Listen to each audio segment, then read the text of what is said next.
Hey, it's Alexi, and in this video we'll be taking a look at my favorite synthesizer of 2025, which is the Korg multipoly module here. Now in this video I will give you a brief overview of the multipoly and tell you about the things that I like and some of the things I don't like about it. Now the multipoly keyboard came out in 2024, but the module was announced I think in January 2025. And I pre-ordered this as soon as it was available for pre-order, and I got mine in March. Now I sold my Hydrosynth desktop before I got the multipoly because I knew that this would probably do everything that I was really using the Hydrosynth for, and would probably be a better fit for what I want from a synthesizer. Now I already had the Wavestate before I got the multipoly, so I was familiar with the basic format of these Korg synthesizers, and I really liked the Wavestate, so I thought that the multipoly would be a good fit for me. Okay, let's get into a brief overview of the multipoly here. Now your basic preset is called a performance, which includes pretty much all of your all of the things that make a sound on the multipoly here.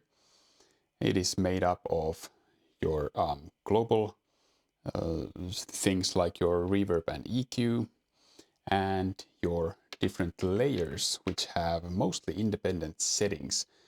A layer can be thought of as an independent synthesizer. So you can think of this as having four separate synthesizers. You have oscillators, filters, modulation, so envelopes and LFOs, and some of the effects as well here. Your pre-effects, modulation effects, and delay effects are per layer.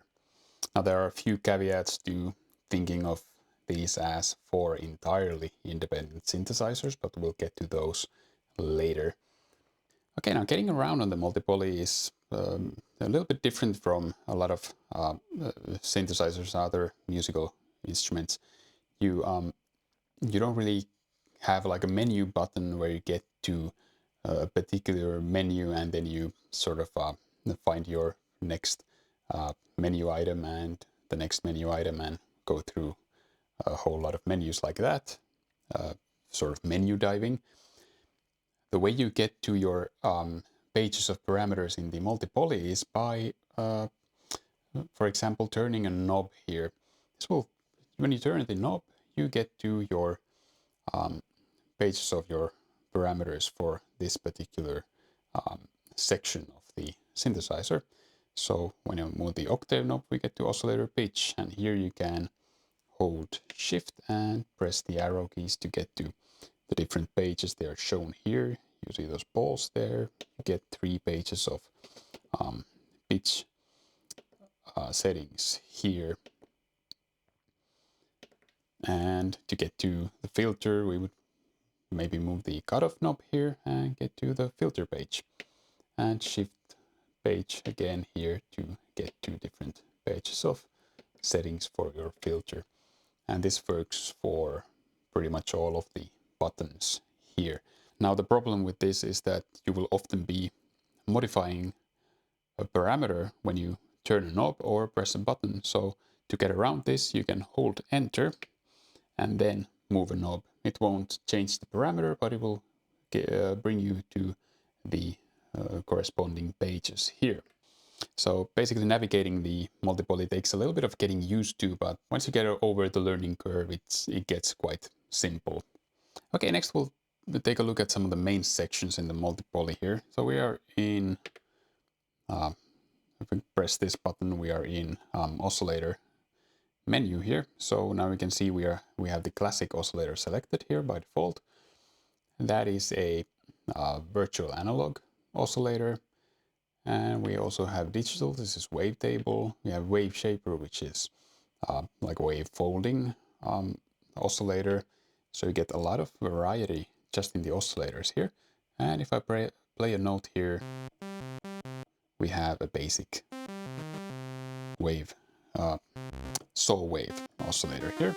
You can turn on oscillators by double clicking on the button So we can have 4 oscillators per layer. And there's basically no limitations on what you can have your individual oscillators be. So comparing to, for example, the hydrosynth, where you had 2 oscillators that were more versatile, and then 1 oscillator that was more simplified. In the multi-poly, you have basically access to 16 4x4 oscillators that are all identical and can be whatever you want from your want to choose from your available oscillator types here. So right now we have 4 saw waves just running here. I'll turn these off. You have different waveforms here. Pulse, triangle, combinations, detuned, so also a combination of 2 saw waves, and your shark fin. Okay, we'll move on to the wavetable oscillator next. Now this starts with the basic wavetable that basically includes your basic subtractive synthesis waveforms here. You have a saw wave, you have your square, you have your triangle, and a sine wave. And of course you can go in here and change your wavetables. You have a wide selection of wavetables here. So you can scan through them with this control 1 knob here. And we'll just go here where I have some user wavetables. You can import pretty much as many user wavetables as you want. I have these PPG waves that I found on Gearspace. I really like these. And the things you can do with these wavetables, you can add modifiers to your wavetables. So there are different types of modifiers. You can have odd harmonics only, even harmonics only. So depending on the wavetable, you get different results here. You can clip your wavetables and basically like different harmonics and clipping. And then we can have like an organize, which makes it sound a bit more like an organ. Actually doesn't do much with this wavetable. But then we have vintage settings here that will just make them more lo-fi. And then you can, of course, have steps here, basically add steps to the waveform. So a whole lot of things you can do just to a basic wavetable. So one wavetable can actually make a lot of variations of sound. You also have a morph control here for your wavetable. So if we scroll through our wavetable here and we use the morph, it is set to stretch, change the waveform. So we get a different sound again. And we have different types of morphing here. Let's set this to windowed narrow and listen to this. We'll actually change the wavetable here, something less bumpy. It's quite quiet.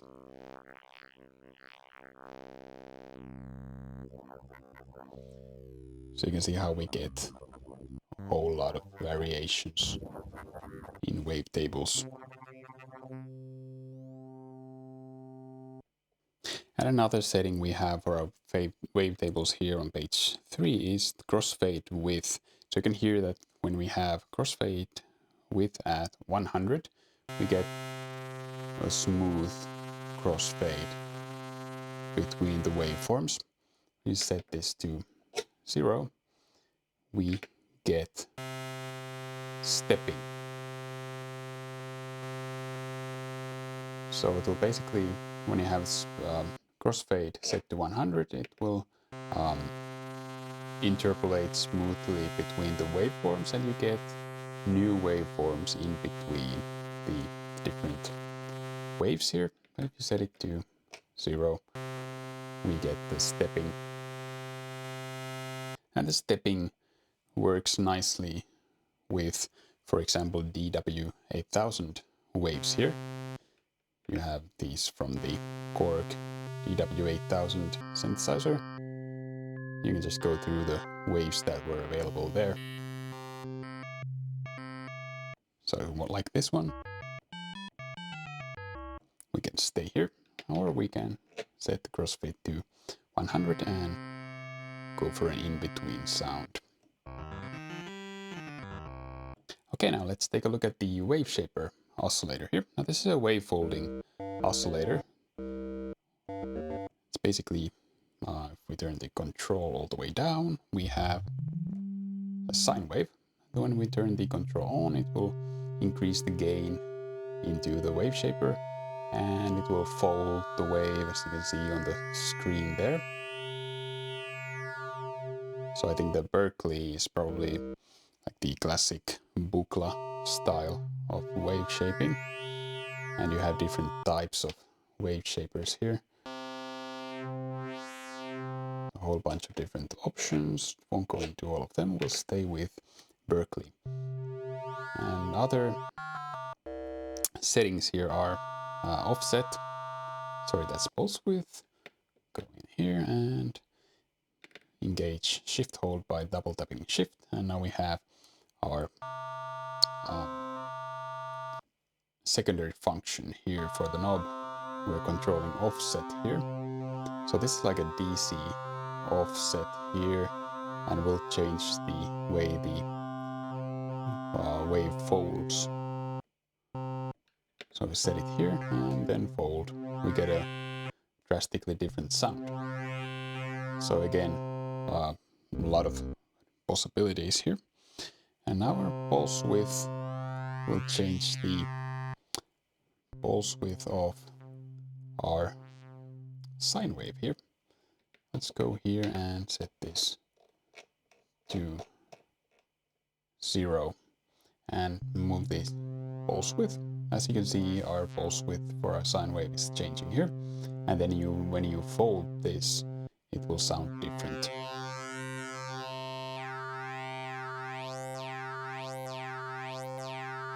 We also have a low pass filter. I believe it's pre-low pass filter, so it's probably filtering the sine wave actually. Turn this down. Yes, you can see the sine wave changing shape here as we filter it. So now we're back to a basic saw wave here. Now tuning in the oscillators, you can basically turn the octave knob for tuning in octaves, and of course we can scroll over to or change over to our tune parameter here to tune in cents here, up or down an octave. Another shortcut here is to hold enter and then turn the knob. It gives you a more coarse adjustment of a parameter, so a faster adjustment here. So you can tune your oscillators and you can transpose them in semitones. And you can combine all of these controls for, let's say we want to go super low, 1 octave, minus 2 octaves, minus 4 octaves. Next we'll get into the filter section. Now this is the most interesting part of the multi-poly, I think. They have very good filter models here. They sound really nice. The resonance is lovely sounding, and you have very different sounds for each the filters. So all the filters sound very different from each other. So the resonance characteristics are different. The default M-poly filter, low pass filter here is it has very aggressive resonance.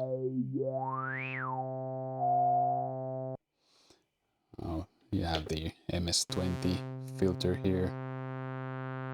It again has a different character of resonance. And MS-20 high pass. These sound really nice. And you have your basic Moog ladder filter. And this is probably the one that got the most attention. It's the SEM filter from the Oberheim synthesizers. And this is different in that the resonance characteristic is very different from the others.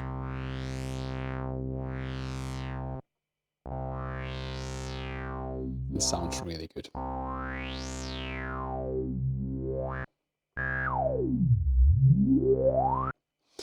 Basically won't self-oscillate almost at all. Now, these are all the ones that are available on the front panel or are marked on the front panel.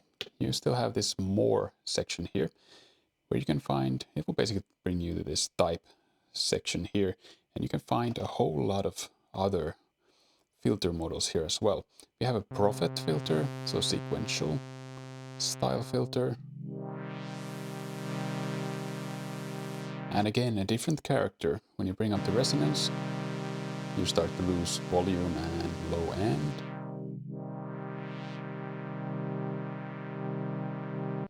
And then we have different variations here. Ladder filter, high pass, band pass. There are too many to go through in this video. 2-pole low pass, 4-pole low pass. These are more maybe like generic models of 2-pole and low-pole filters, different topologies here. And then you have a multi-filter, which just combines several different filter types in one. Kind of similar to the SEM filter, which also has high pass, low pass, and band pass modes. When we crossfade here, we can crossfade between low pass and high pass, make this really nice phasing sort of sounds here. Or we can turn on band pass and get a band pass filter.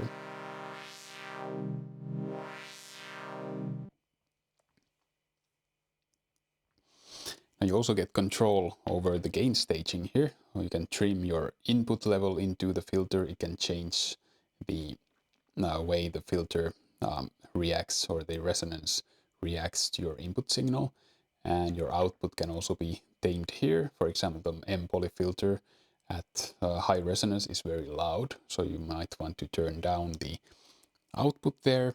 We have basic settings here for LFO, amount, key tracking, envelope amount, all this. And a very interesting thing here is the audio modulation, so audio rate modulation from any of the 4 oscillators or the ring modulator, and you can mix in noise as well. We won't go into the audio rate modulation in this video, but it's also a very powerful sound design tool there and works really nicely. And we can fine tune our key tracking as well. I basically never go into these settings here. That's just a little bit too much for what I need from a synthesizer. But it's nice to know that it's available when I want that. Okay, now let's get into the VCA section here. So hold this control amplifier, press the amp button, we get to this menu here. So we get a lot of settings for something you would think is quite simple, just controlling your level. So we get our level settings, LFO of course, velocity, sensitivity here, key tracking for the amplifier as well, panning and random panning. And then we get to this VCA type setting here. These are basically models of different VCAs that Korg have modeled for the multi-poly here. So you have the basic linear VCA. So we have monopoly, MS-20 Odyssey, ARP Odyssey, Moog Mini, and Prophet VCA. So let's set this to Mini. And we also have very detailed settings for key tracking for the amp. And this is a super important setting here. It's a drive. So amp drive, we can add a bit of distortion to the signal here. Make the signal much fatter. So if you think the multi-poly is sounding a little bit thin, you can go here and add a little bit of drive to make it sound a lot fatter. So for monophonic sounds, I like a higher drive. You can go quite high. Turn on the volume here. And you can see the waveform changing on the scope there. If we go to 100, it's almost a square wave. And we'll stick to, let's say, 9. A lot of the, or some of the factory presets have drive set at 9, so I like 9 as well. Okay, next we will go into the envelope section. So we'll start with the amp envelope, because that is the most obvious one here. These are basically my own settings. I have it set to basically on-off. So of course we can just go in here, add release, reduce sustain level, basic ADSR so far. We also have a delay setting here. We can delay the onset of the sound here. So if I press the key now, we get the sound later.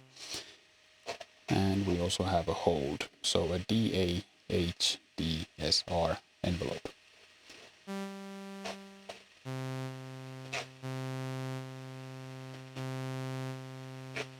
And we can also change our envelope curve here.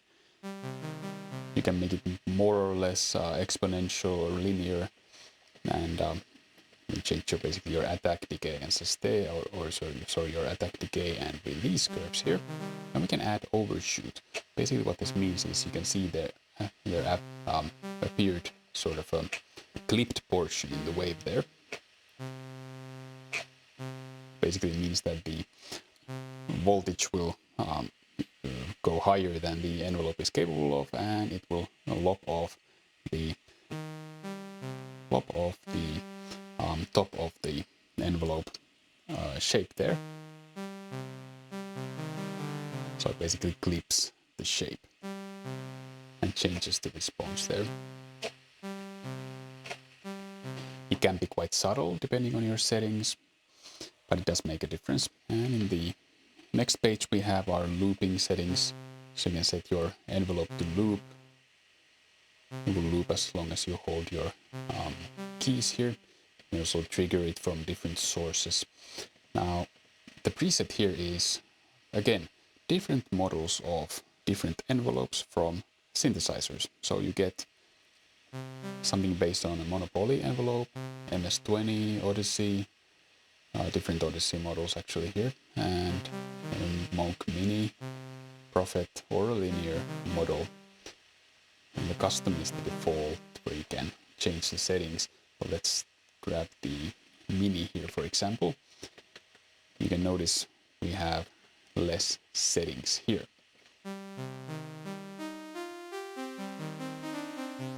And they will respond differently. Okay, next I will go into the LFOs. I have loaded my preset again, and we'll set the cutoff lower here. Our LFOs are here. We have 5 of them. They have default connections to certain parameters here, but you can basically assign any LFO or any envelope or anything to almost any parameter in the synthesizer, so you're not limited to just what is default here. But we have our filter envelope by default here. Simply increase the intensity on the knob here, and we get filter LFO. And we get frequency here. It goes up to 32 Hertz. I wish it would go a little bit higher, but it is what it is.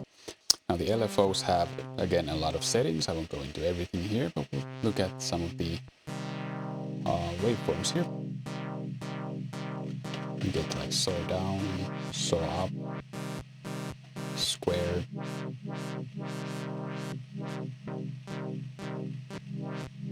exponential curves, and you have random, so this is like a basic sample and hold type wave here, and different types of random as well.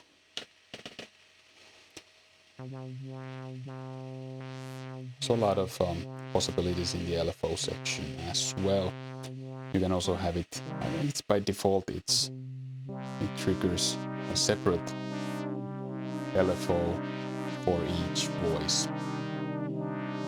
Now if you want it to be more uniform, you can sync notes. So the LFOs are synced.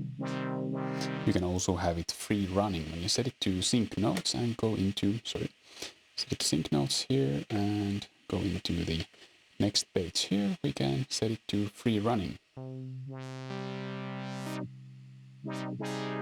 So we have like a free running envelope that won't re-trigger every time you press a key. Okay, next we'll take a look at the mod matrix. So I have reloaded my preset again. I will set my filter cutoff here, and we will make an assignment. I have cutoff highlighted here. This is the way I like to do it. There are other ways as well. But when I have a parameter highlighted here, we can hold mod and press right here. Add new modulation. So right now, it gives you instructions when you are doing this.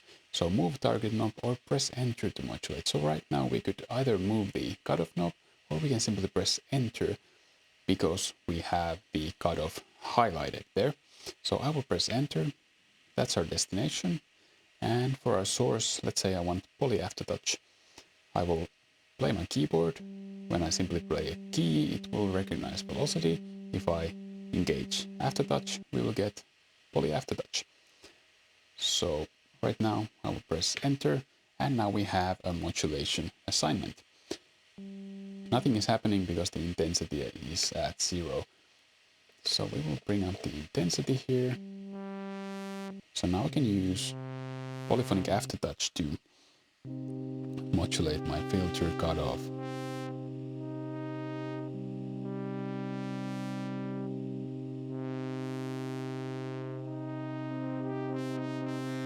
So that's a super simple way to make modulation assignments. Now you can basically see all your assignments here in these pages, but you can't get like a list of assignments. You will always see a page and then you have to go through the entire list of assignments. We'll go to a more complicated preset here.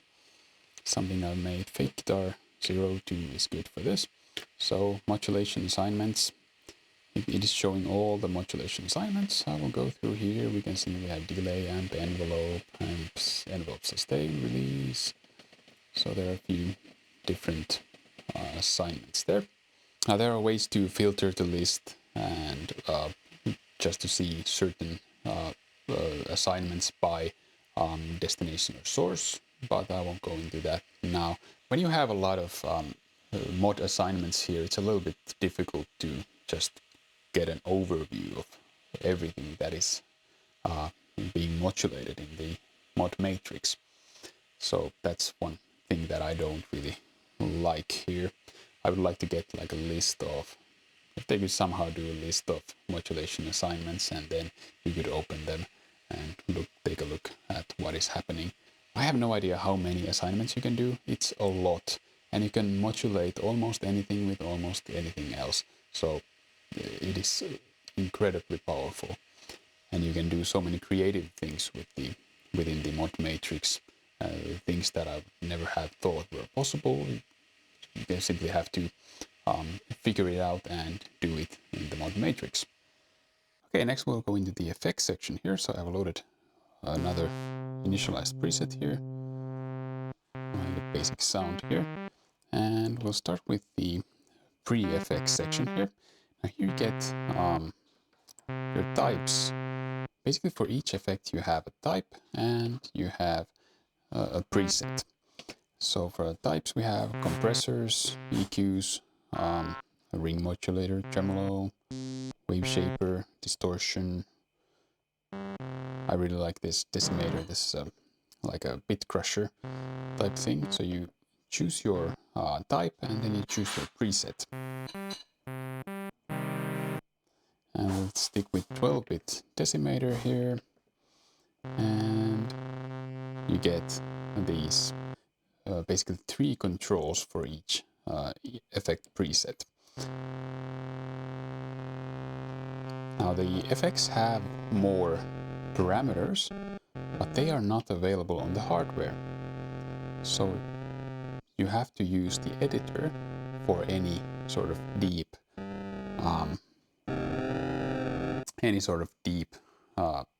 editing of the effects, which is seems to me like a completely nonsensical decision, because you have a lot of deep parameters for everything else, but then for the effects you only get these three settings here. So I don't know why they couldn't just, you know, expose all the parameters for all effects types on the hardware as well, so I didn't have to go into the editor to edit these. But it is what it is. And you can usually find something usable within the presets for your effects here. Now the pre-effects, as I said, included these compressors and distortion and all these effects. We'll go into the mod section here. This gives you your chorus effects. A very nice chorus here. And of course, again, different types here. You get your black chorus flanger, phaser, CX3 vibrato chorus. Different types of choruses, a lot of different types of choruses actually. I think these sound nice. And phaser sounds good. You get orange phaser, it's like it's the MXR phase 90 or phase 100, whatever it is, pedal. I really like the talking modulator. The vintage chorus, very wide chorus here.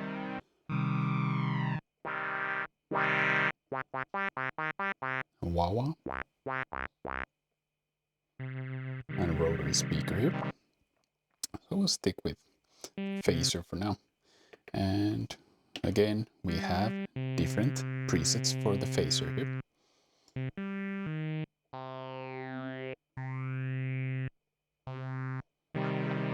So if you can't find what you're looking for here, you'll probably have to go into the editor to edit them.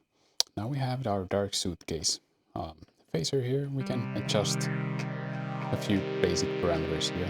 Depth, make it super deep. Our speed.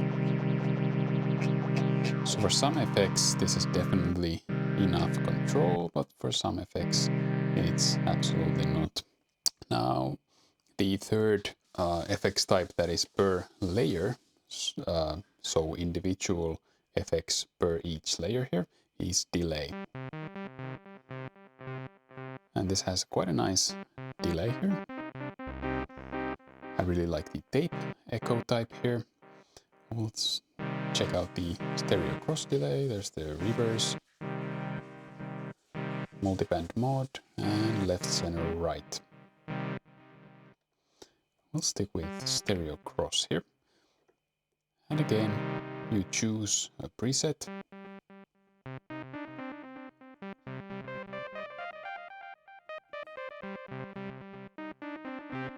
I really like this preset here. We'll stick with this one. And you get, again, 3 controls for time,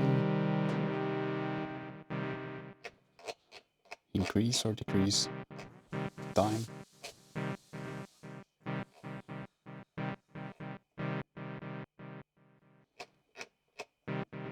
And feedback.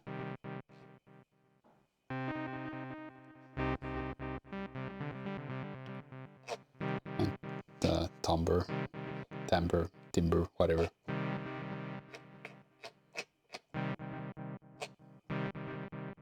So really nice delay section here.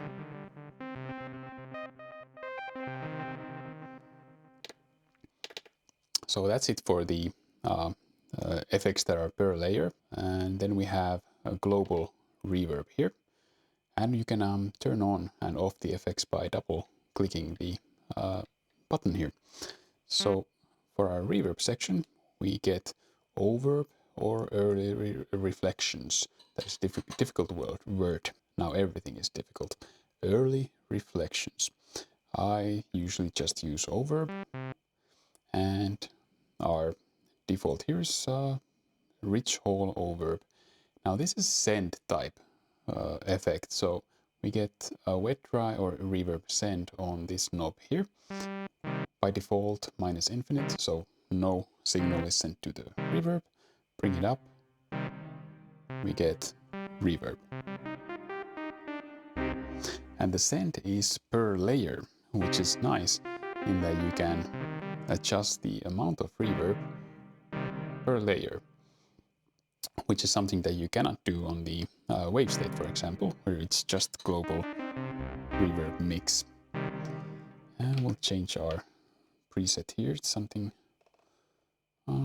infinite space. Always like infinite space. Turn it down a bit.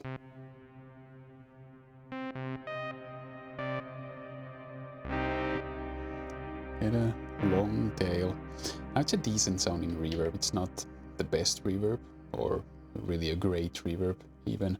I usually use my pedals instead because I get much better reverb from the pedals, but it's workable, it's decent enough. Turn that off, and next we'll go into the EQ. We can scroll through the pages here, get to the last page in our master FX section. We get the EQ. Now for this one we get the settings for EQ on or off, and you have a choice between, for your low and high, you have shelving, peaking, or cut. So we'll just leave it at shelving, and let's say I wanted to, we'll just do a tubby sound here, and I want to cut my lows a little bit. I'll just turn it down, adjust the frequency here. I usually don't use the EQ much. And also accentuate the mid-range here. Or cut the mids for more scooped sound. So if you need an EQ, it's definitely usable, but it's a master EQ, so for it's the same EQ for each layer. Okay, that's it for the effects section. Okay, now the way I use the multi-poly is mostly for basic synthesizer sounds. So I don't do anything terribly complicated or fancy on here. So I just use basic sounds. And there are some really nice pads here. This is one of the factory presets here.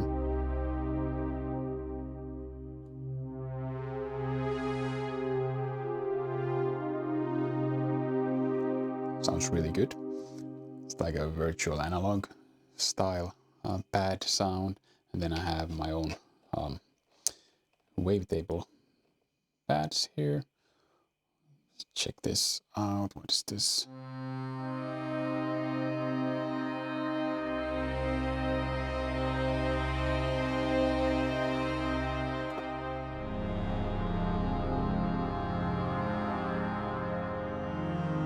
It's really good for these evolving sounds here.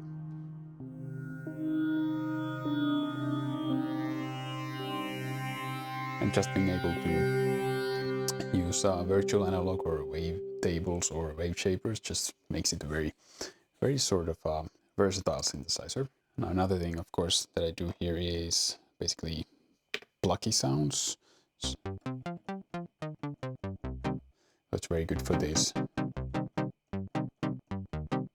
Very plucky sounds that work great with an arpeggiator here.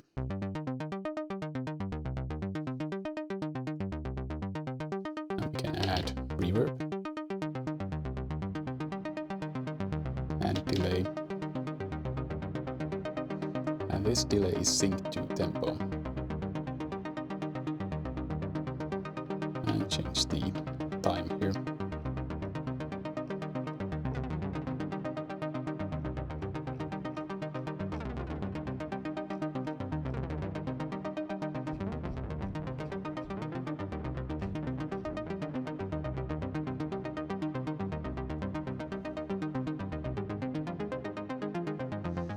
Just really good for these sorts of sounds.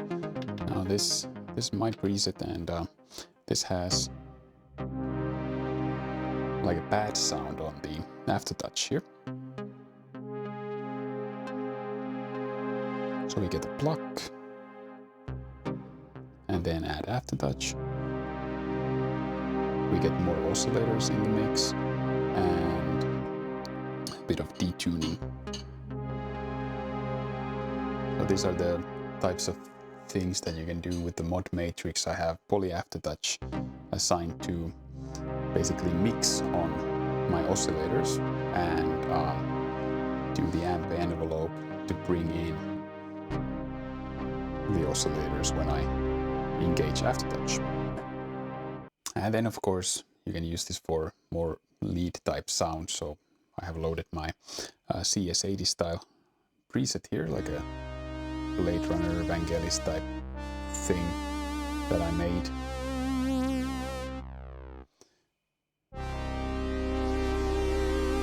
It's a nice sounding preset. It's completely dry because I don't like the reverb on the multipoly with this type of sound. It doesn't sound very good. So I normally use external effects here. Let's bring in my golden reverberator here for some lexicon action.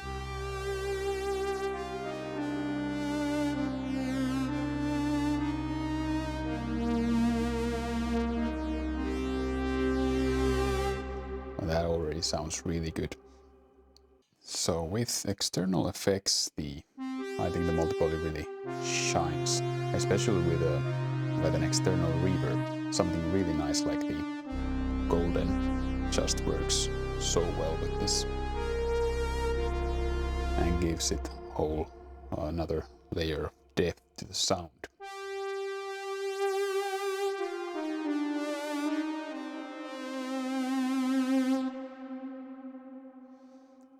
Okay, so that's basically a quick look at the multipoly, and I didn't go through all the features here because I don't have the time and I haven't really learned to use the chaos physics or the sequencer here, so I don't really know what to say about them. Okay, so why is the multipoly my favorite synth of 2025? Now the main reason is the sound quality. I just think it sounds really good. It's a very nice virtual analog synthesizer, as well as a wavetable synthesizer, and it has the Waveshaper that I don't use that much, but it's there if I want to use that. And everything just sounds really nice. All the filters are really nice sounding.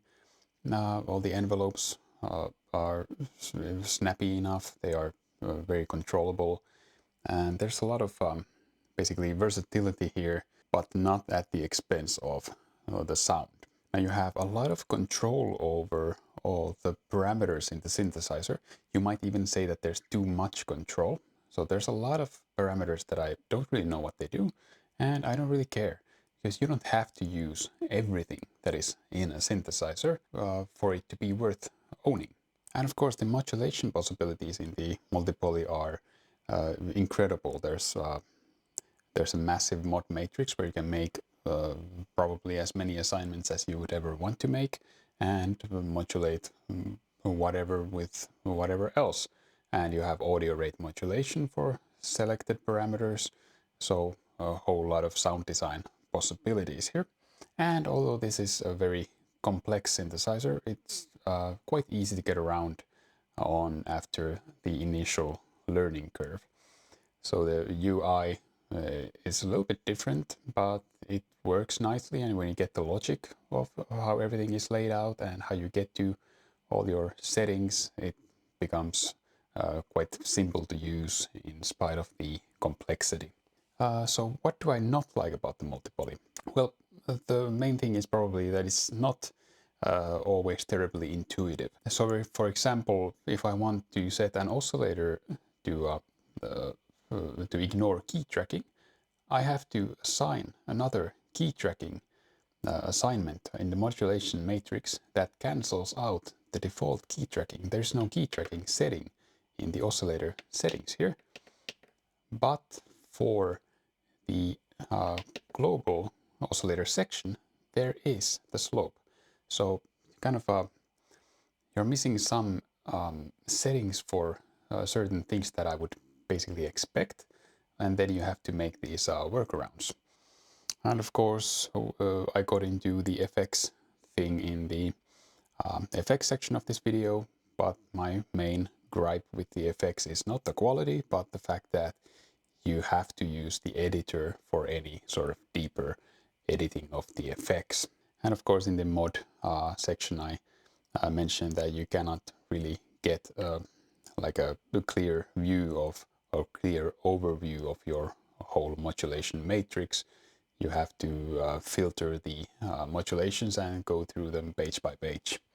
And another thing about the user interface is that there are a lot of these alternative functions, so shift functions on the buttons and on the knobs here. So they are printed in this blue here underneath the buttons and knobs. So there's a lot of things to sort of learn here.